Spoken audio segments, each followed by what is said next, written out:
Hello guys, welcome back to 1878 Blues. Everton now, Aston Villa 1. Had defeat for Moyes' first game in charge, or second stint at Everton. I do apologise for not doing a match preview. I've been very lazy since coming back from New York. I don't know if I'm just tired from the whole adventure. I don't really know. It's just, I've just not been with it at all, so I do apologise for that. Yeah, obviously I haven't done many videos. I haven't done any videos since Moyes has been appointed, or even rumours of him being appointed or Dyche being sacked.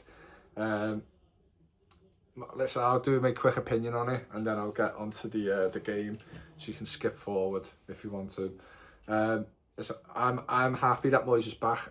If anyone knows me, I'm quite a nostalgic person. Last time he was in charge at Everton, I think I was 18 years old, about to turn 19.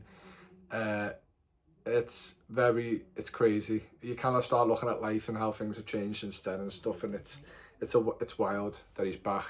I would have been happy about this a few years ago, but this moment of time, I don't know how to feel. Football's a results business. Dyche, ultimately hasn't won enough games. He's picked up points in games that we probably would have lost last season and other seasons before. But then we haven't won games that, you'd hope we would finally pick up some, extra points in games that, we might not deserve to win, or just, on terms of players, well, we deserve to win. So we just haven't won enough games, and ultimately that's the choice. But, it can come down to the players as well. I think obviously Dyche's very negative, very defensive, but that's because, as you've seen tonight, we are absolutely horrendous at attacking. A Premier League side, Premier League players have played in other teams in Europe and whatnot, and it's just the squad to me just don't play well together. Like a Lampard and Gerrard in England set up, two amazing players just can't play with each other, and a lot of these players don't know how to play with each other, and it's as simple as that. They're just not. It's not the right balance. They're just not the right quality. They haven't got the right. Just nothing seems to fit and work. How many times do we need to see it before it does work? You can see it and be patient for a whole year. We'll go down. This Leicester have got a better attacking team than us, or they look better going forward, in my opinion. Wolves have got a better attack than us, in my opinion. Basically, apart from probably Southampton, every other team have got a better attack than us, and the lack of options as well. And then you get the likes of Dwight McNeil's out, which he was out for this game, and you lose that kind of a crossing ability, even though still, I don't think, and this man on the screen has just come on, because I'm watching the Arsenal-Tottenham game with Charlison, I would beg for him to come back. I would beg. And you know what, even at Everton, to me, he wasn't amazing, and he frustrated me probably more than he actually made me happy. But at the same time, there's just something of rawness about him still. If he shouldn't be raw at 26 or whatever he is now, 27, but he's just got that directness about him, and we don't have that enough. And we have players who are direct, like Harrison, but it's just not good enough. Again, taking off, simply not affecting the game whatsoever. Chasing shadows. And yeah, so with Moyes being back, I'm made up. I knew it in a way, I'm made up, but a part of me is like, I just feel like you should just stick with what you know, even though, again, it was running the risk of becoming disastrous that we're not winning games. But we didn't win games for 3 months last season. That's no excuse. You probably should have been sacked for that. But then you go and win a bunch of other games. And I'm not saying that exactly that's how it's going to pan out again. But we've been here before. And we've got out of it. And we should have finished 11th or something last season. So I'm just a bit worried. I can't lie. Obviously today, it was like a Dyche setup. Dyche performance. And we lost the game again, so it's a third game in a row now in the Premier League we've lost. 6 without a win. Lucky tonight that Leicester dropped points at home. I know Palace are better than Leicester. I still had a slight worry with that game because Palace can capitulate at times. And 6 goals for Leicester the other day, even though it was against lower league opposition, can boost confidence in the team. So yeah, they got the job done, thankfully, Palace, and then Wolves got beaten by Newcastle, which they should be, in fairness, with Newcastle's form at the moment and just the two teams in general.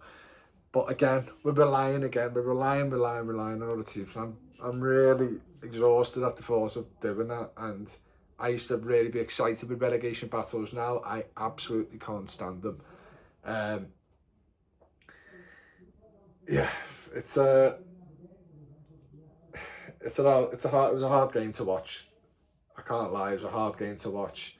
In the first half, I thought it was all Aston Villa mainly. We had a little bit of a flurry in the end of the half with Calvert-Lewin clearance off the line, but Villa had so many chances. Especially Jacob Ramsey at the very end of the half, where I honestly thought it was in. But I felt like we was getting no luck in terms of the bounce on the ball and just little other things happening in the game. Nothing seemed to be going for us, but at the same time, we wasn't certainly doing anything with the ball. You know, I think personally, he's not done enough this season unless he could come alive in the next 10 games or whatnot. I don't know. But the Corey, to me, is simply, I think his time's up at Everton. He's becoming inactive defensively and inactive in his attack and play. I just don't believe anything is good coming from him for Everton anymore, especially this season. If obviously we don't know what's going to happen future on, but yeah, it was painful to watch at times. You just think, how you look at it and go, God, how are you? Some of these Premier League footballers, though, like even just passing the ball, though, not even just, you know, you sometimes expect a bit much from the other players, or you hope they would do more, but maybe it's just not their position and whatnot, or that's just not in their skill set. But even just simply passing the ball is something we've seen for a while for Everton, but I just still watch it in disbelief because I just don't know how some players can't feel pass. I don't understand. Yeah, it's crazy. It's crazy. And again, with other teams, you see players running off the ball, and it just seems to be an ideology of how each individual player works. I feel like training ground, all stuff gets done there, but then when the players seem to just don't have a relationship with each other, it feels like they don't seem to understand how each other works, or the skill set, or you know, I just don't know what I'm watching when they attack. I really look at it like it just seems like it's on edge all the time when we attack. It's very desperate. I'll say Ndiaye was the only one who just looked far streets ahead of the rest of the players. In terms of attack and play, he was streets ahead. But you know, when you look at it overall in play, Villa deserved it. And I said this to myself as well. Also, I don't know how we didn't get a penalty. I'm not gonna lie. Even if I don't know if Lindstrom overreacted with the foul. It didn't seem it to me when I first looked at it a couple of times. But he got pushed in the back. The Calvert-Lewin one, if and off. You know, I'm not expecting a penalty for that. But the Lindstrom one, he's been pushed in the back. I mean, are you just allowed to push people in the back in mid-air? You know, you can't. Even if you overreacted with the four, which again, like I said, I haven't seen enough to go, yeah, he definitely has. And even that in itself says, you know, there's a bit of doubt in that. But any pushing it back, I mean, I just don't know how that's allowed. I'm sorry, he's actually done the movements, he's actually touched him, he's had his 2 hands on his back. I don't understand how that's not a penalty. But whatever. It's laughable, isn't it? It's a league which is funded by billions of pounds and top sport in the world, and officiating's like this, and they've got help as well with it, is laughable to me. But again, at the end of the day, we need to produce more than just rely on referee decisions. But you know, and I wasn't expecting Lyncham to score in that situation as well. I think the only thing it could be was the ball was too high and he was never getting it. But I don't know. Still, I feel like it's dubious. But yeah, that chance at the end, and I said to myself, and this is why I've just gone in a Calvert-Lewin now, like it's simply not good enough, and you're there to score goals and he doesn't do it, and I think he needs to get moved on, and maybe he might get his chances and everyone do the work for him because he can't do it himself. And that just shows he's not a top striker. He's a basic striker to me, absolute basic, and I don't know why he keeps getting credit by commentators. He's really good, he's really this, he just needs a bit of confidence. How many managers has he gone under? And obviously it's not just to do with him. How many managers don't need to get the best out of him? It's simply not good enough. He just learned that he's not a good enough player to play in the Premier League, in my opinion, unless he's in a squad that are providing everything and on the attack all the time. But even top 4, top 6 teams will expect a lot more from their strikers than what you're going to get from Dominic Calvert-Lewin, because even the chances, and I know he's low in confidence, but haven't I said that for the 20th time since making this YouTube channel? I'm sick of watching these players all fall over. Like, honestly, it's embarrassing, isn't it? Like, how long is this going to go on for? But yeah. Let's see. Oh, come on. Anyway, back to this. How many chances do you need to give someone? How many chances? It's not good enough. You can go to Newcastle, go to Arsenal, someone, and he can bury them chances, which I still don't think he will. Someone could just have a one-off season, that's it. And he did for Ancelotti, and that's it. But that chance at the end, I've heard commentators saying the ball was a bit... fell for him right. I'm sorry, you can see Lindstrom the whole time going past his man. Expect any ball to come at you and be on your toes. He's not. He's already looking like he's about to fall over, which I think he actually eventually did. He fell over, he's off balance with the shot. He's just not good enough. He's not good enough. He's not a natural striker. Somehow he's still a striker. What's going on here? I don't even know what's going on.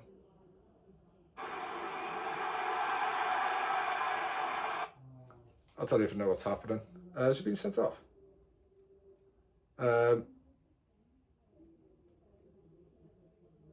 have no idea what's going on here.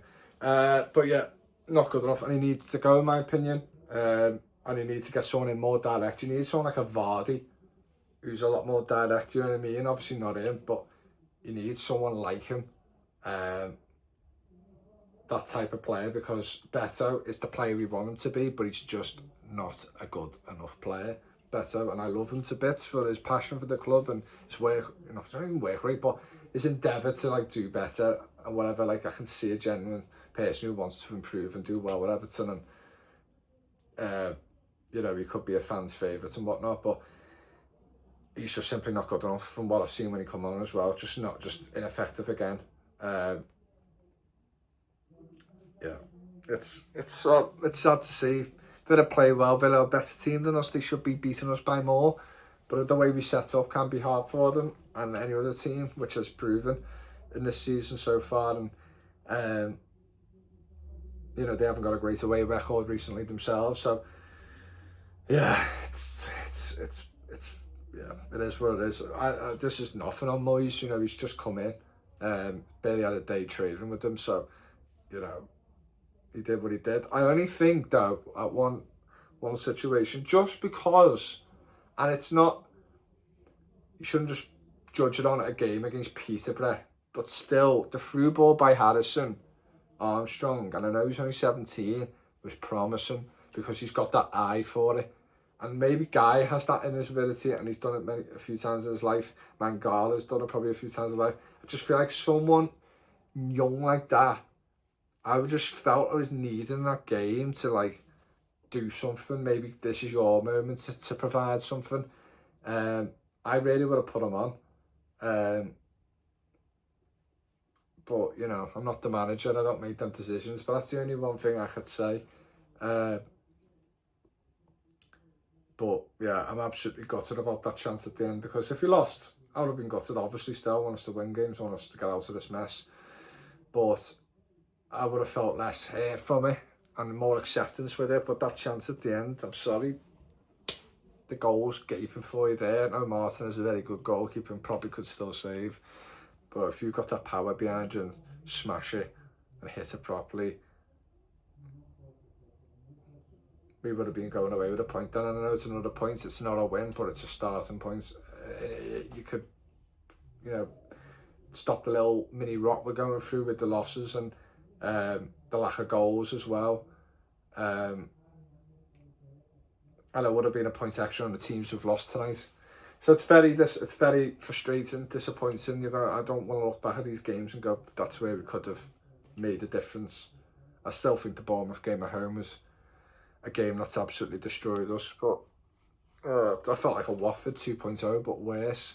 A number of years ago when we lost 5-2 and Joshua King scored a hat-trick against us. He couldn't score a goal for us. What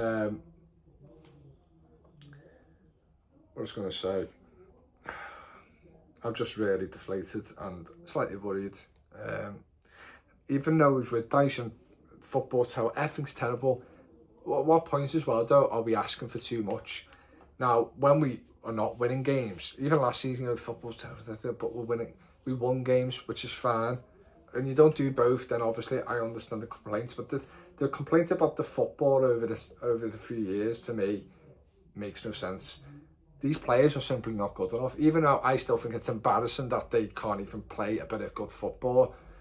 Most of the time, when you're Premier League quality players, I think every team should have teams like that. I'm sorry.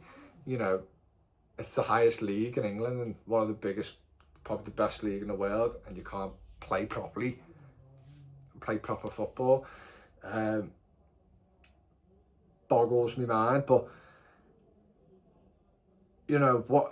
If you haven't seen it long enough, it's never going to happen. So you know, people expect far too much. You know, that's the ideal situation, isn't it? Play great football, win games, but then you're probably going to be champions, aren't you?